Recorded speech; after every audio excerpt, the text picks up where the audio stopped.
Hey everyone, welcome to another episode of Business Wine and Cheese. This time we have the amazing Justin Pearce with us from the start.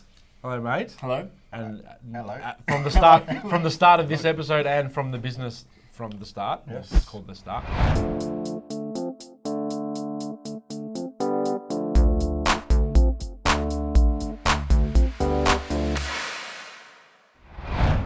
Welcome, mate. Thank you. We're very happy to come on. Oh, so today Yes. I bumped into him at Coles beforehand, and I told you the story how I was trying to find Mount Mary Pinot, but Dan's didn't have it, so I'm sorry. But no apologies. this is an absolute belter. Dixon by Bindi from Mount Macedon. Yep. Macedon Ranges. Incredible Pinot. So Cheers, only guys. the best for the best, Cheers. mate. So Thanks cheers. for having me. That's good to have you on. So a couple of housekeeping things. Firstly, you're very loud, so don't scream too much so you don't distort the mic, and don't do that slurpy thing with the wine because it's fucking distracting into the microphone. No, I won't. Okay, very good. So tell us, mate. Let's go back as far as you want to. What makes you you, from a personal standpoint? Whether it's growing up, the friends you've been around, if you wanted to start from high school, if you want to go earlier, it's completely up to you. Okay. Give us some context. So, I was born in Geelong, and I know that's going way back, but born in Geelong, but grew up on a farm in Ballarat, and spent a lot of my life there. We had 100 acres up there, in which my parents had a house in one corner, grandparents had a house in another corner, auntie and uncle house in another corner. And growing up was a pretty incredible upbringing, living on 100 acres with some cattle, some sheep, and what have you. It was more of a hobby farm than it was a working farm. And from there, we ended up moving to Geelong. My father owned one of the largest forklift companies in Australia. He had the license or lease for Toyota forklifts in Australia, and we had a car rental business. So we moved to Geelong, and my grandmother had started a private school in Geelong, in which me and my cousins and my sister and I went to, which was a pretty cool experience. From there, when we sort of finished school, I started working in my father's business, which was challenging. Living and working with my sister and my father was quite volatile, to say the least. So you were both working for him? Both working for him. Excellent. I was essentially working for my sister, which, at that time, my ego wasn't enjoying any of that. And then from there, I was DJing. I started doing DJing, and I had a real passion for music and was DJing and did that for a full-time gig for a while there. From there, I remember I was working for my father and doing all sorts of stuff at that stage, working at the forklift company, servicing forklifts, and also helping my sister manage the rental car business. And one of the guys that we were working with said to me, there's a competition going on in Melbourne, would you like to go and try out? I said, what is it? He said, it's a modelling competition. And I said, at that stage I was installing a sound system up at what's the club on Russell Street? Billboards. At Billboards, we're setting a sound system in Billboards with lighting, and so I said, look, I'll meet you up there. Where is it? And it was at Rod Laver Arena, the one beside the Rod Laver Arena. And when we got there, there was 20,000 kids from Melbourne that were applying for Search for a Supermodel, and my mate didn't turn up, so I was standing in line and thinking this is great, and my father had organised tickets to a box at the at Etihad Stadium and was ringing me every 20 minutes, where are you, and I was lying about where I was because I couldn't tell him I was in line for a modelling competition because he would have kicked my ass. And so as I'm sitting there, a woman walked past and just behind me, after being in line for 2 hours, said, everyone but behind this guy, go home, we're not taking any more entries. So I thought, shit, wow. We kept entering in, and then when it got, 2 more hours had gone by, 4 hours had gone by, it's lunchtime now, and we've been there sort of since the morning. They said to the 4 guys in front of me, unless you've got photos or comp cards, don't bother about it. So they sent the 4 guys in front of me home, and I had no photos or anything. I said, I don't have any photos, but I can get some sent up or some family photos. And they said, that's all right, you can come through. Yeah. So I got through. To make a long story short, just kept progressing and progressing through it, and finally got down to the final 5 in Melbourne, and got through onto the TV show, in which they took 5 kids from each state, and we got put up at the Grand Hotel at the penthouse, and every day they were evicting kids and sending them home, and eventually I came down to the final 2 of the 2 guys. And you think you know everything about someone? Did you know this story? I didn't know he was a male model.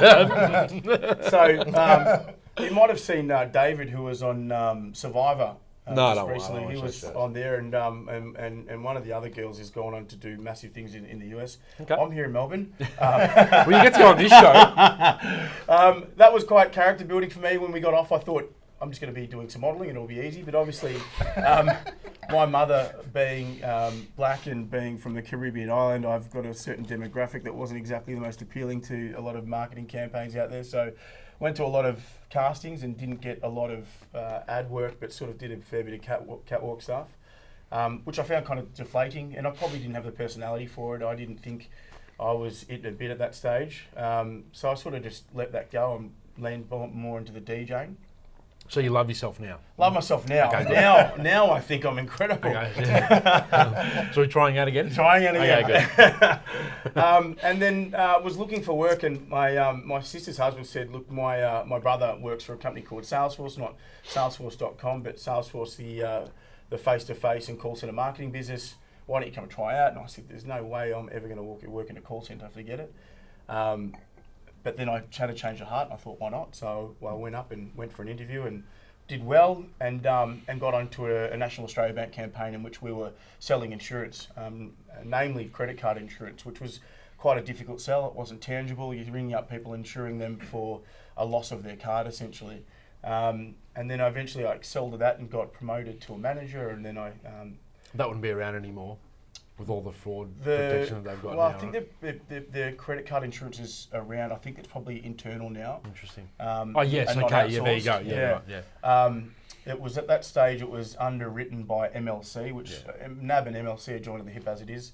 And I then started helping set up other call centres around Australia, ING, in Sydney for a bit up there, and we did the same thing. Again, it was credit card insurance and some life insurance products, and worked for Tower, which were doing a funeral insurance, which was quite morbid, and again another difficult sale, but really taught me some sales skills that I think have seen me through to my vocational career, and also the management skills that we got for working for Salesforce. Kevin Panozza, who was the CEO there, had won Best Employer 3 years in a row for the Hewitt Award, which was a difficult thing to do for a call centre. It's not exactly the most engaging environment. People are pretty bored. Yeah, there's lots of turnover in call centres. Yeah, a lot of turnover, not engagement, a lot of lack of engagement, a lot of thrown in the deep end.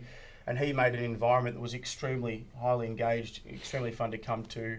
You could be yourself, and we were pretty sport there. So from leaving there and moving forward, it almost was challenging when I worked at other places because of the lack of energy. The lack of energy and the environment and the opportunity that I had working there. Yeah. Right. From there, I became a PT, which I did for a few reasons. I like exercising, and I thought it would give me some time to free up. At that stage, there were some things happening in my life. My father had suffered a stroke, and I wanted to try and free up time to do a few different bits and pieces. Yep. But it's like cooking. I love cooking, but I don't want to be a chef. It was the same as being a PT. It was probably the worst job I've ever had. Waking up at 4 a.m. to go train someone, and if they don't turn up, you don't get paid, and found that really frustrating. Terrible model. Worked with a few people on The Biggest Loser to train them to get them back onto the show and see how they did well with that, but didn't last very long at PT. And then from there, I decided to go to Western Australia because I got headhunted by a mining exhibition company, and went over there and did their business development and headed up their sales and marketing, and did that for a while and did well at that, and it was good over there. I didn't know anybody. I was sort of in isolation. I lived in Kings Park in an incredible little apartment, and sort of just stuck to myself, worked and sort of came and went as I pleased. But then I reached out to a company that's here in Melbourne called Point Trading, and they manufactured weapons for the AFP and SAS, namely laser technology, in which they assembled here. They had Generation 8 night vision and lasers that they built here for the Army, for the AFP, the police. They sold all the accoutrements to the police. So I got involved with working for them, and they flew me back out, and so I thought, great opportunity to come home and started working there. It was a culture shock. The guys that worked there weren't exactly nice to any of the staff there, and I thought I'd get on my high horse and take the task up and tell them, not happy with the way you're treating everybody here, and I think you need to change, otherwise I will leave. Yeah. And the guy said, no worries, there's the door. I said, thanks. I don't think you heard me right. I said, if you don't treat them correctly, I'm out of here. And he said, yeah, I know what you said, see you later. So I'll never forget that day. I walked outside and was like, shit, what just happened? Just fired myself. And actually a mate was picking me up that day because we're on our way to the function. He's like, hey mate, how are you? I said, they're not great. He said, what happened? I said, I just tried to pull the bluff on the boss and he let me go. Yeah, and I probably should have gone and overseas or done something, but I ended up having a bit of a party for about a 2-month period. Not a party. Yeah, just... Well, it might have been one party. Yeah, it seemed like one big party for 2 months. And then one day I was at a Bucks party and I was a designated driver, and Kevin Panozza that had started Salesforce had sold that to, it's going to come to me at some stage, but he sold that business and had started a new business. And I walked into one of the bars that we were pub hopping with the Bucks, and I just said this, Justin! And I said, Kev. And he said, what are you doing? I said, I'm waiting for you to give me a job. And he said, come and see me on Monday. So I went in on Monday, and Kevin had, with his son, they'd built a piece of software that is basically a call center PBAX solution. Okay. It piggybacks off Genesis licenses, but they designed it to be in the cloud just before everybody put their call center service in the cloud. Awesome. And so I thought, great, I'm going to be selling software. And he said, yeah, no, what we're going to do is we're going to send you to the Middle East, and we've made a training package that I want you to go over and train all the middle management and ground staff at Etihad Airlines how to sell and how to manage. And I thought, shit, I've never done training before. All right, let's do that. Yeah. So wow. Okay. Off I went and lived. Mate, how old are you? They basically went and lived in the Middle East for 12 months, and every 30 days kept coming back and forth from. Yeah. Which was great because I got to fly business class and first class there and back, and so I'd work for 30 days. Take your Falcon with you. Take my You'd see that. You'd see Falcons on planes over there, and every 30 days I'd work, and then I'd come back here for 2 days and turn around and go straight back again. So 15-hour flights every month was interesting, but I actually enjoyed it. Lived in a hotel, had my own driver. It was all pretty exciting. We improved their sales by about 300% just by changing the dynamic in the call centre. It was a fairly racist environment. They tended not to take care of their call centre staff there, in which we put a major focus on assimilating everybody. They had different races segregated, and we took those walls down and let everybody start socialising and bang with each other, which had a big impact. It's good.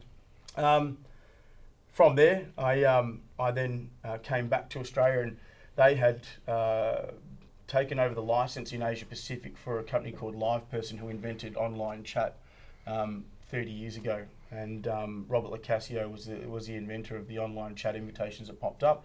And so we started marketing and selling that to enterprise level businesses. I also headed up a social media software that was a listening tool to listening on conversations that you couldn't really see. And if you're Qantas and a customer's at the airport saying they've lost my baggage, having a bad experience, it could pick that conversation up.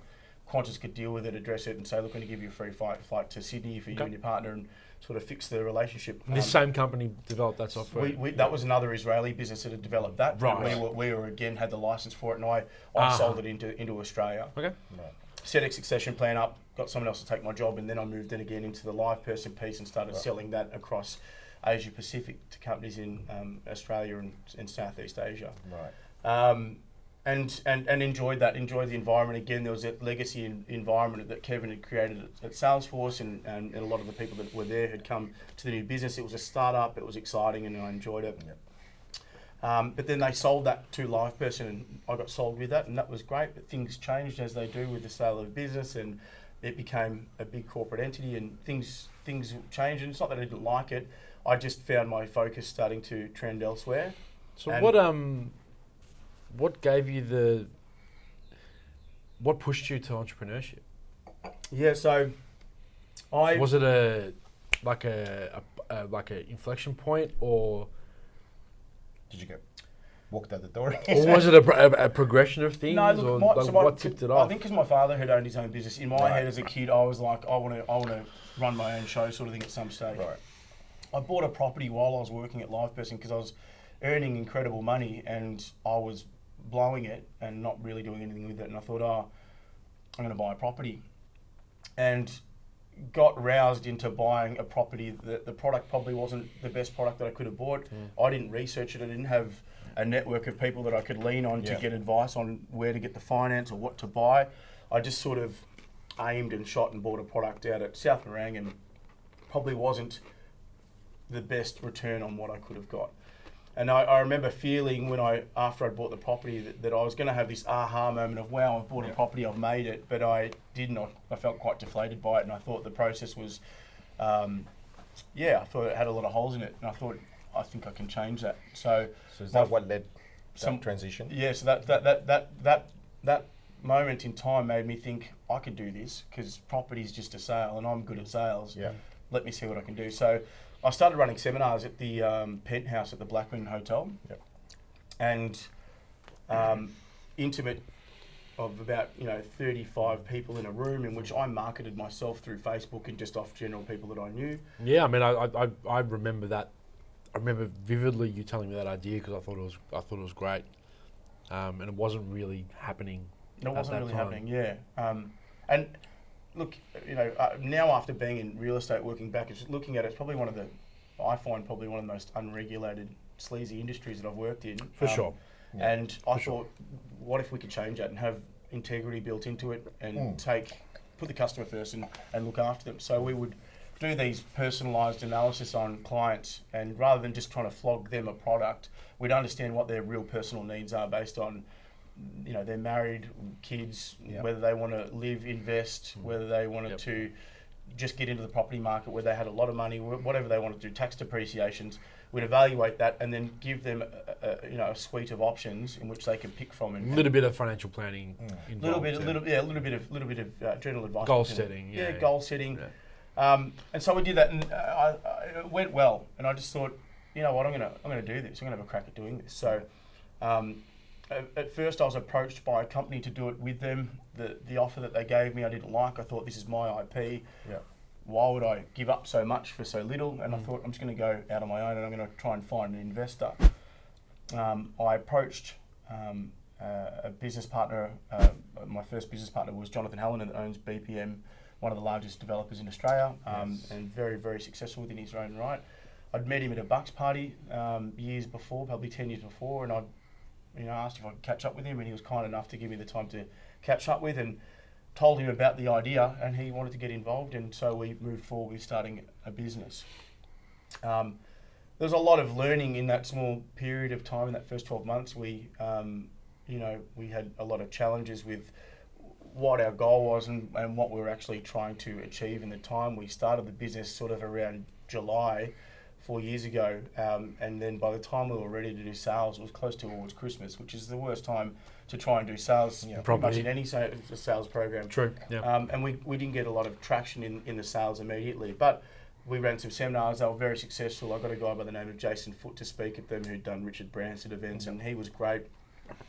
We came up with an idea. We're going to give iPads away to everybody that attended as a mechanism to try and draw people in. And then from there we'd do these personal evaluations, and we did that.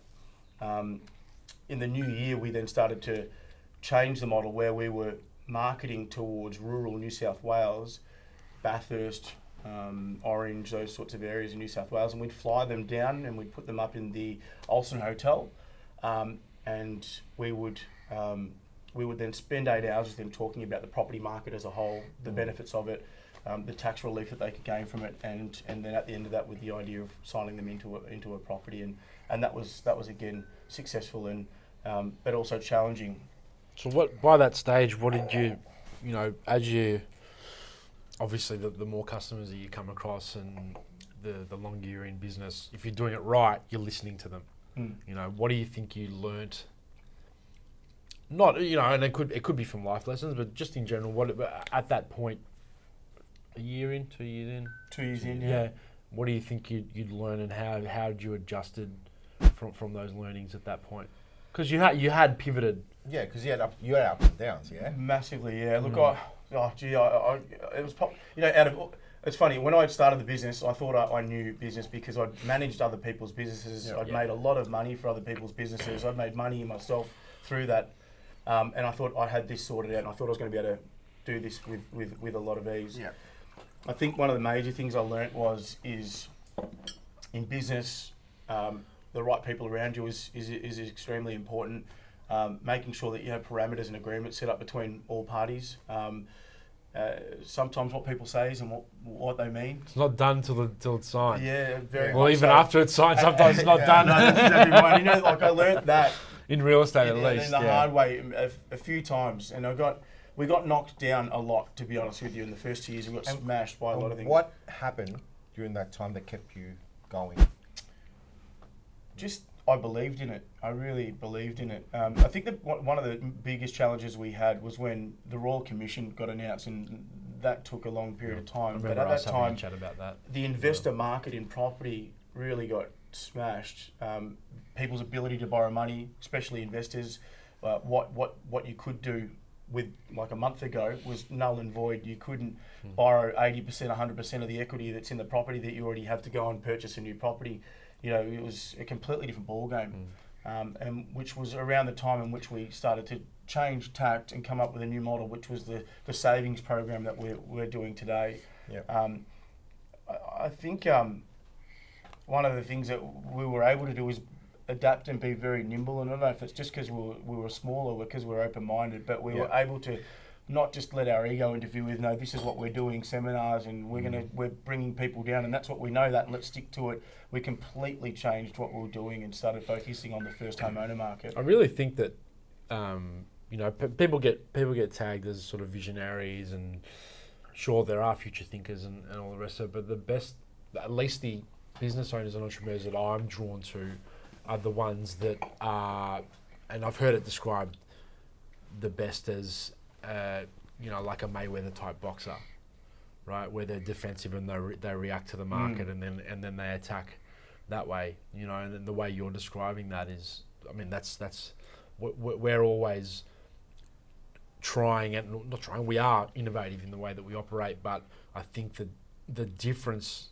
and what sets your business apart from competitors, especially within your industry with your direct competitors, is how quickly you react to, you know, Change. business crushing changes like that. It was Even the small ones, but let alone I something remember that the big, first right? time we started talking about, you know, the industry, and we're trying to work together, we're trying to do something, and you know, you were educating me on what you were doing and what we could do, and I remember you telling me about all your hurdles, but from that conversation that we had at that time, you know, I always found that you always kept yourself, and this is off business, you kept yourself sort of like, this is the goal, I'm going for the goal, this is where I'm going. Whatever's happening around me, I just need to keep my eyes on the end goal. Was that what was your motivation? What was your motivation? Was it the focus of getting to where you decided you wanted to go? Because at the same time we had the conversation, you kept saying like what you just said before, because I had this bad experience, I want to offer it to other people. I think something that, well, one of my greatest motivations isn't so much more money, it's more success. And when I say success, Happiness. I mean setting a goal and achieving it is a big trigger for me. And I know that based on where I've worked before, whenever I've made more money, it hasn't actually made me feel fantastic. Yeah, I'll go it's with been that. more proving people that I can be the best salesperson in that division, and then moving up, or I can outperform other people's as a manager in this division. And that's been what motivates me. Yeah. What has motivated me now is helping people, and with the savings program, we are genuinely helping Australians get into their first property by funding their deposit. And yes, there is. I mean, I'm not doing it for a cup of tea. You're and not a Mother biscuit, obviously, Teresa. but, but at the same time, it has an You altruistic. can have a positive It impact. has a positive impact, Yeah, which means a lot to me, and it means a lot to the people that I have employed, my business partners, and I think when you believe in something, it makes it a lot easier to sell. It makes it a lot easier to convince. And It's the only way to sell sustainably. So part of the motivation is, number one, I think we've got something special. It's just a matter of being able to scale it and get it out there into the market. For sure. Christian had a question. When I read the question, I'm expecting you to stand up and physically show us. So what's your networking move? Like, do you have like, because I've seen you do some dance moves before. Yeah. What's my what? Sorry? Network and move. What's my networking? So what is that? do you do like the, like from Hitch where they go like the dance moves, or do you do the worm when you walk? I didn't realise there was a networking move that now I feel inferior. Now I know I need to go and work on having a network move. It's a terrible question. If I saw myself when I close my eyes, I'd be doing the moonwalk. That's it. Yeah. So what do you do in relation to how do you network? How do you like? It's networking is something I'm really good at. Yep. Have you got any tips? I think Just be a dickhead. I'll give you an example. I had a conversation with somebody recently, and I said to them, they said to me, how are we gonna get to speak to the CEO of this business? I said, we'll just call them. I couldn't get you that intro to Thingo. With who? Oh, we'll talk about that later. The guy you asked me to put through, Yeah, cool. conversation for another time. Actually, remind me to tell you Speaking about of that. CEOs, okay. I think having more front than Myers, just ringing someone up and saying, hey, do you mind if I have 10 minutes of your time, and being humble in your approach to that resonates with everybody every time. Trying to just, be yourself and being humble when you approach people about having part of their time and having purpose with it and having confidence with doing that. The I don't know if this is where you're going with it, but I'm not an I can be an extrovert. Definitely when we're on stage and performing, I'm definitely extroverted, but naturally I'm introverted. At events, I hate going and speaking to like groups of people, especially if they're already in conversation. I hate it. I know you don't. No, I do. Do you? Well, you don't show it. I'll tell you. So for me, if I'm at a conference, So those. I'll tell you something of bad quality about me, right? I hate redundant conversation. Oh yeah. And I've said this to you before. Yeah. And I've seen you break them short. In meetings, I'm terrible, and I will tell people like we're off topic. We're like let's focus. Yeah. And it's a bad habit of mine because it sort of it brings probably the autism out of me, and I get very like this conversation is redundant to me. And I find if I'm at a seminar and the point is to network, if you're not someone that is a conversation that's worth Intriguing having, to me, you'll I just need to walk go off. and find that person that is. Yeah. And Do you use the bathroom trick? I think it's the phone trick. Okay. The phone is just someone. Yeah. Something. That come up. app, does that app still exist where where you your get mum's called? calling you? Yeah.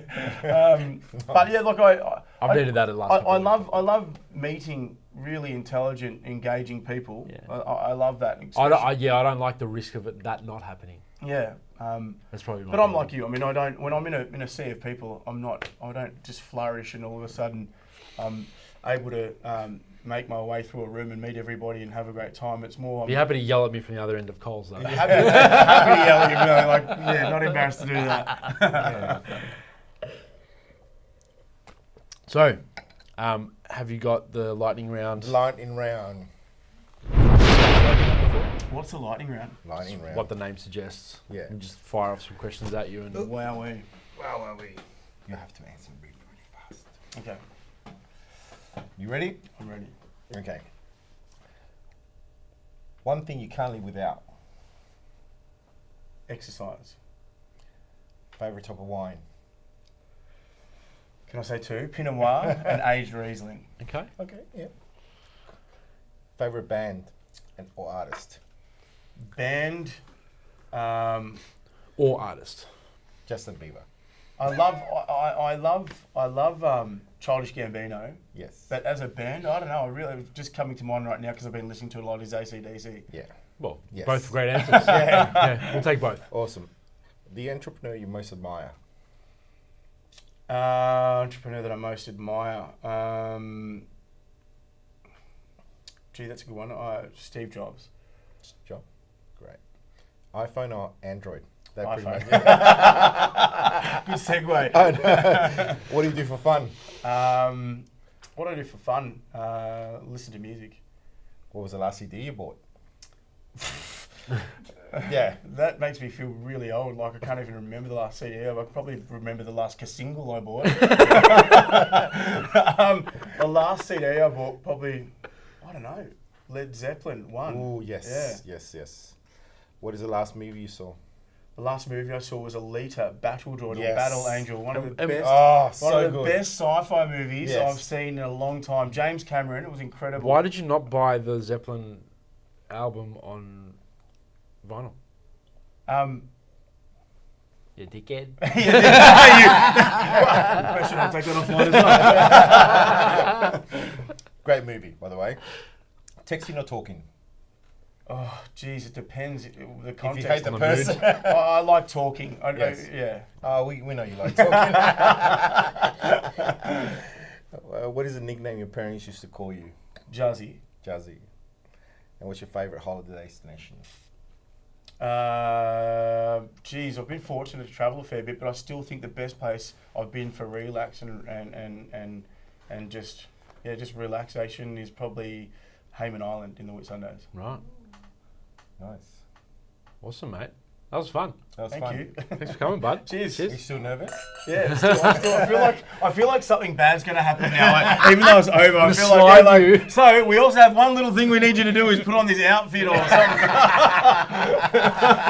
Thanks for tuning in, guys. We'll see you next time. Cheers. See ya. Cheers. Thank you. Bye. Thanks for watching. I hope you enjoyed it. Please subscribe to watch more episodes as I launch. Don't forget to share with your friends and click here to watch more videos.